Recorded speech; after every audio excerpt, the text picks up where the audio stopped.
AP అసెంబ్లీలో CM Chandrababu Naidu మాట్లాడుతున్నారు. Live లో చూద్దాం.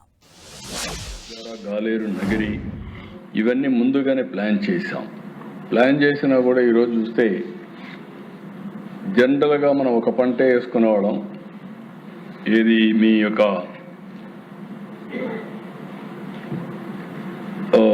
సోమశిల, ఈసారి 2 పంటలు వేశారు, వరే వేశారు. అంటే ముందుగా మేలో నీళ్లు ఉన్నాయి వేశారు. నేను అదే అడిగాను. అదే కానీ డ్రై వేసుంటే 2 పంటలు మనకు వచ్చేటి. అలాంటిది ఈ సంవత్సరం 2 పంటలు. మీరు మామూలుగా నెల్లూరు ఒకే పంట వేస్తారు, ఈసారి 2 పంటలు వేశారు, డబుల్ వేశారు. అయితే పంట కూడా వచ్చేసింది, దాని గురించి సమస్య లేదు. కానీ ఈ విషయంలో కూడా మనం జాగ్రత్తగా ఉంటే ముందు చూపు ఉంటే ఇంకా మంచిది. ఇంకో పక్క కంది, మినుము వంటి పప్పు ధాన్యాలు 0.36 తగ్గాయి. ఇంకొక పక్కన మీరు చూస్తే ఓవరాల్గా మీరు చూసినప్పుడు వరి 1.14 లక్షల హెక్టార్లు తగ్గింది. మొక్కజొన్న 0.4 lakh acres తగ్గింది. వేరుశనగ 0.07 తగ్గింది.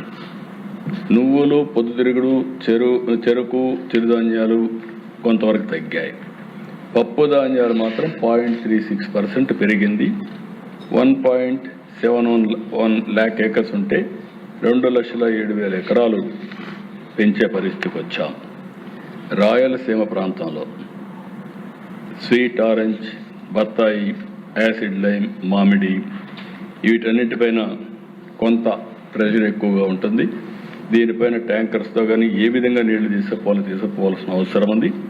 ఎక్కడికక్కడ మైక్రో ఇరిగేషన్ మీద కూడా ఫోకస్ చేస్తున్నాం. దక్షిణాంధ్రలో అరటి, మిరప 2 లక్షల ఎకరాలు మన దగ్గర మిరప వచ్చే పరిస్థితి వస్తే ఈ సంవత్సరం 1 లక్ష హెక్టార్లు తగ్గిస్తున్నాం. ఇంకొక పక్క ఉత్తరాంధ్ర జీడి, మామిడి, కొబ్బరి కొంత ఇక్కడ కూడా డ్రై స్పెల్స్, అదే మాదిరిగా తేమ లోటు ఇవన్నీ కూడా వల్ల కొంత ఇది ఉంటుంది. ఇక్కడ మనం వేరియస్ ఆల్టర్నేటివ్స్ వల్ల డ్రిప్, మల్చింగ్, షేడ్ నెట్ ఇలాంటివన్నీ చేసి ప్రొటెక్ట్ చేయాలనుకుంటున్నాం. నెల్లూరు, తిరుపతి ఎడగారు వరి 1 లక్ష హెక్టార్ల పైన సాగు చేశారు, కోతకు సిద్ధంగా ఉంది. కర్నూలులో ఉల్లి కూడా ఈ సంవత్సరం కొంత తగ్గే పరిస్థితి వస్తుంది. కృష్ణా, గోదావరి ఇక్కడ నేను ఒకటే కోరుతున్నా, ఎక్కుండే ఎమ్మెల్యేస్ అందరినీ, మీరు తొందరపడిపోయి మళ్ళా వరి పంట వేస్తే పులిచెంతల్లో నీళ్లు లేవు, గోదావరి నీళ్లు ఆగిపోతే పంట నష్టపోతాం. ఆ విషయం అందరూ గుర్తుపెట్టుకోవాల్సిన అవసరం ఉంది. ముందు జాగ్రత్తలు తీసుకోవాల్సిన బాధ్యత కూడా ఉంది. ఇంకొక పక్కన ఎంత మైన్యూట్గా వెళ్తున్నామంటే RSK వారిగా రిస్క్ మ్యాపింగ్ చేశాం. మొత్తం 8,489 రైతు సేవా కేంద్రాలుంటే ఇందులో హై రిస్క్ వచ్చి 1,357, మోడరేట్ రిస్క్ వచ్చి 2,077. దీంట్లో కూడా ఇంకొక పక్కన ఉద్యానవనంలో ఏ విధంగా జాగ్రత్తలు తీసుకుంటున్నామంటే రాయలసీమ, దక్షిణాంధ్ర, ఉత్తరాంధ్రలో డ్రిప్ ఇరిగేషన్కి ఎక్కువ వెళ్తున్నాం, మల్చింగ్కి వెళ్తున్నాం, షేడ్ నెట్స్కి వెళ్తున్నాం, ఫామ్ పాండ్స్ క్రియేట్ చేస్తున్నాం. ఈ విధంగా వేరియస్ ఇన్నోవేటివ్ మెథడ్స్ పెట్టి ఒక 58,000 హెక్టార్లో సూక్ష్మ నీటిపారుదల అంటే మైక్రో ఇరిగేషన్కి వెళ్తున్నాం. 6,866 హెక్టార్లో వీడు, మ్యాచింగ్, మల్చింగ్ ఇవన్నీ పెట్టి నీటిని ఏ విధంగా ప్రొటెక్ట్ చేయాలనో సంరక్షిస్తున్నాం. మిరప లక్ష్యాన్ని 2 లక్షల ఎకరాల నుంచి 1 లక్ష ఎకరాలకు తగ్గించాం. పండ్ల తోటలు, ఆయిల్ ఫామ్ ఇది ఆశాజనకంగా ఉంది. 2,86,000 హెక్టార్లలో ఈ అంతర పంటలు ప్రోత్సహిస్తున్నాం. ఇది బాగా స్ప్రెడ్ అవుతా ఉంది. నెల్లూరు, చిత్తూరు కూడా వచ్చే పరిస్థితి వచ్చింది. దీన్ని మనం మల్టీ క్రాప్ కూడా పెట్టుకోవడం, ఇంటర్ క్రాప్ పెట్టుకోవడం, ఏదైతే ఇక్కడ కోక్ కానీ ఇవన్నీ పెట్టి ముందుకు తీసుకెళ్తున్నాం. ఈరోజు ఉద్యానవన పంటలు కూడా బీమా ఈరోజు కేటగిరీ 1 నమోదు కార్యక్రమం చూస్తే మామూలుగా 2025లో 37,605 హెక్టార్లు వేస్తే ఈ సంవత్సరం 1,50,544 హెక్టార్లు వేశారు. 301% పెరిగింది. కేటగిరీ T2 కూడా 8,901 హెక్టార్లు ఉంటే ఈ సంవత్సరం 55,946 హెక్టార్లు ఇన్సూరెన్స్ కట్టారు. అంటే 528% పెరిగింది. ఇక్కడ మిమ్మల్ని అందరినీ ఒకటే కోరుతున్నా, అన్ని పంటలకు ఇన్సూరెన్స్ చేయించడం మీ అందరి బాధ్యత. ఇంకొక 10 రోజులు టైం ఉంది, మంత్ ఎండ్ వరకు ఇచ్చారు కాబట్టి ఆ కార్యక్రమాన్ని మీరు అందరూ చేపట్టాల్సిన అవసరం ఉంది. ఇంకొక పక్కన ఈ యొక్క క్యాటిల్ షెడ్స్ కూడా, ఏదైతే గోకుల్ షెడ్స్ని 15,300 మనం నిర్మాణం చేశాం. ఈ సంవత్సరం 20,000 చేయాలని ఒక టార్గెట్ పెట్టుకున్నాం. 15,000 పైన ట్యాంక్స్ కానీ టబ్స్ కట్టాం పశువుల కోసం. అవన్నీ మెయింటైన్ చేయాల్సిన బాధ్యత. ఒకసారి క్రాస్ చెక్ చేసుకొని ఎక్కడ చూసినా మళ్ళీ ఎండాకాలం కూడా నీళ్లు ఉండే విధంగా మీరు చూడాల్సిన అవసరం ఉంది. ఎక్కడికక్కడ మన ఎకానమీ కూడా మనం ఒకసారి చూస్తే హైయెస్ట్ ఇది వచ్చేది ఆదాయం వచ్చేది జిఎస్టిపి డైరీలో వస్తుంది, లైవ్ స్టాక్. దీన్ని దగ్గర 1,80,000 కోట్ల రూపాయలు మనకు ఆదాయం వచ్చే జిఎస్టిపి లైవ్ స్టాక్లో వస్తుంది. దీన్ని ప్రొటెక్ట్ చేసుకోవాల్సిన అవసరం ఉంది. దీనికోసం ఈ సంవత్సరం గడ్డి విపరీతంగా పెంచాలనే ఉద్దేశంతో ముందుకు పోతున్నాం. దీంట్లో కూడా మనం ఒకటే గుర్తుపెట్టుకోవాల్సిన అవసరం ఉంది. మీరందరూ ఎక్కడికక్కడ నేచురల్ ఫార్మింగ్, అందులో కూడా టెక్నాలజీ మీరు చూస్తే పిఎండిఎస్ వల్ల 15 కిలోలు 30 రకాల విత్తనాలు 11 జాతులకు చెందిన విత్తనాల్ని మార్చి నుంచి సీడ్ బెల్టింగ్ చేసి తొలకర్లోనే మొలకొచ్చే విధంగా వేసాం. దీనివల్ల ఈరోజు మనం చూస్తే గడ్డి కానీ ముందు ఫస్ట్ ఆఫ్ ఆల్ టెంపరేచర్ తగ్గిస్తుంది, రెండోది ఎక్కడికక్కడ గ్రీన్ కవర్ ఉంటుంది, మూడోది ఎవాపరేషన్ ఆఫ్ వాటర్ తగ్గుతుంది, నాలుగోది ఇది మొలకొచ్చిన తర్వాత ఒక్కసారి 6 నెలలు మీరు వేసిన తర్వాత ఎప్పుడు వర్షం పడినా ఆటోమేటిక్గా జర్మినేషన్ వస్తుంది. జర్మినేషన్ వస్తే ఫస్ట్ ఉపయోగం ఏది లేకపోయినా కనీసం మల్చింగ్ ఉపయోగపడుతుంది. అంటే మన భూమిని సారవంతం చేయడానికి ఇందులో వచ్చే గడ్డంతా తొక్కిస్తే బ్రహ్మాండంగా సారవంతం అవుతుంది. రెండోది ఇది కానీ కట్ చేసి మన పశువులకి వేస్తే ఆటోమేటిక్గా మిల్క్ ఈల్డ్ కూడా పెరుగుతూ ఉంది. It is a proven.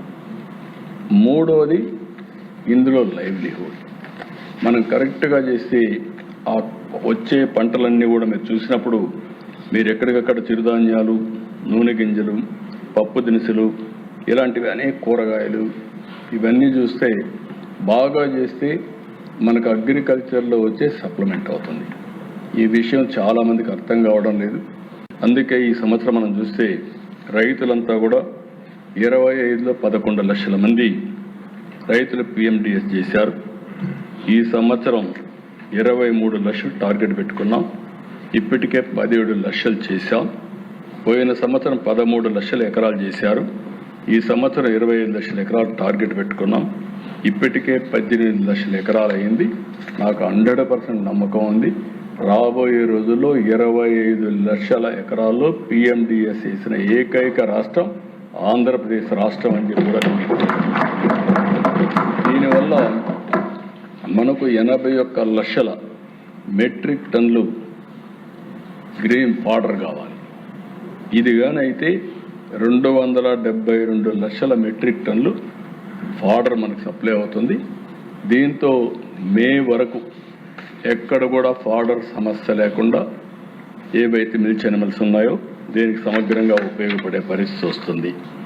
అదే మాదిరిగా ఈరోజు మల్చింగ్ సబ్సిడీ చదరపు కిలోమీటర్కి 5 రూపాయలు ఇస్తున్నాం. వ్యక్తిగత ఫామ్ పాండ్స్ 90,000 ఇస్తున్నాం. ఇవన్నీ కూడా జీరామ్జీ కింద మనం శాంక్షన్ చేస్తున్నాం. కమ్యూనిటీ ఫామ్ పాండ్స్ కానీ క్రియేట్ చేసుకుంటే 24 లక్షలు ఇస్తున్నాం.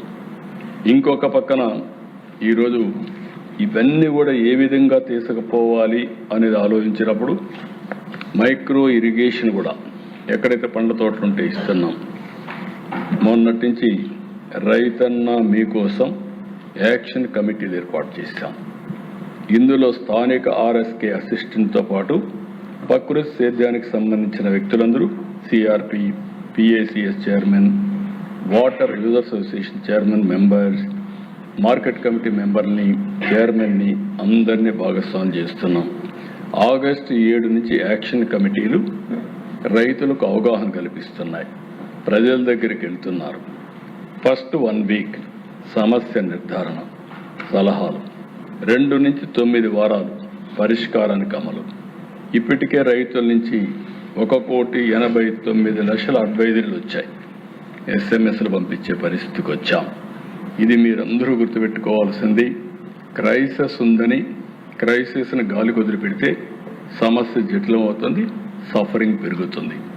క్రైసిస్ వచ్చినప్పుడు మేము చెప్పే విధానానికి అదనంగా మీరు అక్కడ కొన్ని విషయాలు చేసి అవి కూడా మీరు మాకు చెప్పగలిగితే ఏమాత్రం ఇబ్బంది లేకుండా ముందుకు పోయే పరిస్థితి వస్తుంది. పూర్తిగా సఫరింగ్ తగ్గించలేము. ఇది నేచర్లో వచ్చిన సమస్య అంతా సులభంగా అధిగమించలేము. కానీ కొంతవరకు మనందరం సమిష్టిగా పనిచేస్తే సఫరింగ్ తగ్గించే అవకాశం వస్తుంది. ఉదాహరణకు అధ్యక్ష, ఈ రాష్ట్రంలో మనకు 5,50,000 కోట్ల రూపాయలు మనకు GSTP అగ్రికల్చర్ నుంచి వస్తుంది. అగ్రికల్చర్ అండ్ అలైడ్ దీంట్లో ప్రధానంగా 1,80,000 కోట్ల రూపాయల దగ్గర ఒక్క లైవ్ స్టాక్లో వస్తుంది, డైరీ, పౌల్ట్రీ, మీట్ వీటిలో. రెండోది మీరు చూసినప్పుడు 1,50,000 కోట్లు, 40,000 కోట్ల రూపాయల దగ్గర అక్వాకల్చర్లో వస్తుంది. దానికంటే ఎక్కువ 1,70,000 కోట్ల రూపాయల దగ్గర హార్టికల్చర్లో వస్తుంది. టోటల్ అగ్రికల్చర్లో ఒక 55,000 కోట్లు వస్తుంది. 55,000 కోట్లు తక్కువ వచ్చినా ఎక్కువ మంది ఆధారపడినటువంటి వ్యవసాయం. దీనివల్ల సఫరింగ్ డెఫినెట్గా మెట్ట ప్రాంతాల్లో ఉండే రైతులకు అందరికీ వస్తాయి. ఆ మెట్ట ప్రాంతాల్లో ఉండే రైతులకి మెరుగైన విధానం ప్రకృతి సేద్యం, PMDS. ఇది ఒక మంత్రం. నేను ఒకటేసారి మిమ్మల్ని అందరినీ కోరుతున్నా. ఇది చాలామంది నమ్మడం లేదు. నేను 5-6 ఏళ్ళ నుంచి నేను చెప్తున్నాను. ఈరోజు ఈ సంవత్సరం భారతదేశానికే ఒక ప్రత్యామ్నాయ విధానం. ఇలాంటి వర్షాభావం ఉన్న సందర్భంలో కూడా లైవ్లీహుడ్ క్రియేట్ చేయగలుగుతామంటే అది ఒకే ఒక మార్గం, ప్రకృతి సేద్యం. ప్రతి ఒక్క ఎమ్మెల్యే నాయకత్వం ఇవ్వండి, ప్రతి ఒక్క మంత్రి సమీక్ష చేయండి. ఈ సంవత్సరం ప్రూఫ్ ఆఫ్ కాన్సెప్ట్ తయారు చేస్తే ఇది దేశానికే ఆదర్శం అవుతుందని చెప్పి కూడా నేను మీకు తెలియజేస్తున్నా. ఇంకొక పక్కన మీరందరూ కూడా ఈ ఇష్యూస్ ఒక్కసారి చెప్తే అర్థం కాదు, పదే చెప్పాలి. పంటల బీమా చాలా వరకు పెరిగింది. ఆర్థిక రక్షణ ఉండాలంటే అందరూ కూడా పంటల బీమా కట్టాలి. దానికోసం గడిచిన ప్రభుత్వం డబ్బులు కట్టకపోతే మనం ఆ డబ్బులు కూడా కట్టి రెన్యూ చేశాం. ఇప్పుడు ఆగస్టు 31 వరకు కేంద్రం కూడా ఒప్పుకున్నారు, ఆ ప్రతిపాదన ఇచ్చాం. ఇంకా 15 రోజులు విండో కూడా ఇచ్చారు. ఈ 15 రోజుల్లో రైతులందరూ కూడా ఏ పంట వేసినా రిస్క్ ఉంటే మాత్రం 100% బీమా చేసుకోగలిగితే అది సెక్యూరిటీ. ఈ విషయం మీరు గుర్తుపెట్టుకోవాల్సిన అవసరం ఉంది. ఈరోజు చూస్తే బీమాలో కూడా దిశ పోయిన సంవత్సరం 19,50,000 చేశాం. ఈ సంవత్సరం దరఖాస్తులు ఈ సంవత్సరం 35,17,000 వచ్చాయి, 80% పెరిగాయి. నాన్ లోని నమోదు పోయిన సంవత్సరం 20 లక్షలు ఉంటే ఈసారి 2 లక్షలు ఉంటే ఈసారి 20,35,000 వచ్చింది. అంటే 10 times పెరిగింది, అవేర్నెస్ పెరిగింది. మీరు నాయకత్వం ఇస్తే 100% స్టాచ్యురేషన్కి వెళ్తారు. బీమా పరిధిలో విస్తీర్ణం పోయినసారి 7,83,000 హెక్టార్లు ఉంటే ఈసారి 15,17,000 హెక్టార్లు పెరిగింది. అంటే దగ్గర 94% పెరిగింది. మొత్తం బీమా మొత్తం కూడా 13,983 కోట్లు మనం బీమా చేయగలిగాం. దేశంలోనే 5వ స్థానంలో బీమాలో ఉండడం మనందరికీ గర్వకారణం అని కూడా మీకు తెలియజేస్తున్నాం. అయితే దీన్ని స్టాచ్యురేషన్కి తీసుకుపోవాల్సిన బాధ్యత మనందరిపైన ఉంది. ఇక్కడికి వచ్చినప్పుడు దిశ మార్కెట్ మద్దతు, ధరల స్థిరీకరణ కోసం కూడా పనిచేస్తున్నాం. ఇందులో కూడా మీరు చూస్తే పోయిన సంవత్సరం మనం 428 కోట్లు కేటాయించి 342 కోట్లు ఖర్చు పెట్టాం. ఈ సంవత్సరం 500 కోట్లు కేటాయించి ఇప్పటికే ఎక్కడికక్కడ డబ్బులు కూడా రిలీజ్ చేసే పరిస్థితికి వచ్చాం. ఇందులో మనం చూస్తే ఒక పక్క టమోటో, ఇంకొక పక్కన సిసిఐ ద్వారా కాటన్ కొనిచ్చడం, నిన్నే టొబాకో. ఇది మేజర్ క్రైసిస్ వస్తే ఈ టొబాకో విషయంలో దగ్గర 50,000 రూపాయలు ఒక్కొక్క రైతుకి వడ్డీ లేని రుణాలు ఇప్పించాం. ఇంకొక పక్క కేజీకి 10 రూపాయల చొప్పున, క్వింటాలకు 1000 రూపాయల చొప్పున రాష్ట్ర ప్రభుత్వం సబ్సిడీ ఇచ్చాం. ఒక్క టొబాకోకి 100 కోట్ల రూపాయలు రాష్ట్ర ప్రభుత్వం, 50,000 రూపాయలు కేంద్రం రుణాలుగా వడ్డీ లేని రుణాలు ఇచ్చి 3 ఇయర్స్ తర్వాత రీపేమెంట్ పెట్టాం. ఆ విధంగా వారికి కూడా హెల్ప్ చేశాం. ఇంకొక పక్క ఈరోజు మామిడి 190 కోట్ల రూపాయలు రిలీజ్ చేశాం. కోకో ఒక 7 కోట్లు ఇచ్చాం. ఉల్లి 18 కోట్లు ఇచ్చాం. ఉల్లి ధర పరిహారానికి 125 కోట్లు ఇచ్చాం. ఈ విధంగా మొత్తం మీరు చూస్తే 5,03,412 మెట్రిక్ టన్నులకు గాను 342 కోట్లు, 94,338 మంది రైతులకు మార్కెట్ ఇంటర్వెన్షన్లో సహాయం చేసే పరిస్థితికి వచ్చాం. ఈ సంవత్సరం నేను ముందే చెప్పాను, ఎర్రమిరప డిమాండ్ బాగుంటుంది, దిగుబడి కూడా తగ్గే పరిస్థితి వస్తుంది, రేటు కూడా 9.4% ఎక్కువ ఉంటుందని ఎస్టిమేట్ చేస్తున్నాం. పత్తి ఇది కూడా మీరు ఒకసారి చూస్తే పరిమిత పరిధిలో దిగుమతి ధర పెరిగే పరిస్థితి 1.7%. ఉల్లి కర్నూలు నుంచే ఎక్కువ వస్తుంది కాబట్టి ధరలు కూడా తగ్గుతాయని చెప్పి ఒక ప్రిడిక్షన్ 33.6%. టమోటో వెజిటబుల్స్ సబ్ కమిటీని కోరుతున్నా 115% పెరిగే అవకాశం ఉంది. ఇది ఏదైతే సబ్ కమిటీ ఈ రోజు నుంచి మీరు కూర్చొని నేను చూశాను, ఇక్కడికి వచ్చినప్పుడు మీ దగ్గర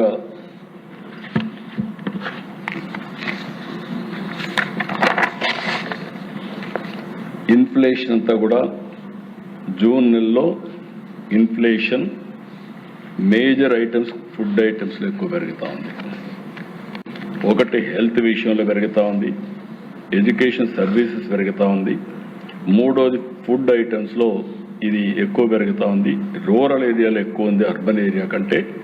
ఇది మంత్రివర్గం మీరు ఎప్పటికప్పుడు ఇచ్చేసి పొటాటో ఒకటి ఇన్ఫ్లేషన్ బాగా పెరిగే అవకాశం ఉంది, టొమాటో పెరిగే అవకాశం ఉంది, జింజర్, గ్యాబేజ్ ఇవన్నీ సరే, ఇంకా మిగిలినటన్నీ కూడా కోకోనట్, కోప్రా ఇవన్నీ పెరిగే అవకాశం ఉంది. ఎప్పటికప్పుడు రిపోర్ట్స్ మీద ఉన్నాయి, మీరు మానిటర్ చేసుకొని దీన్ని సమర్థవంతంగా ఏం చేయాల్సిన బాధ్యత మీ మీద ఉంది.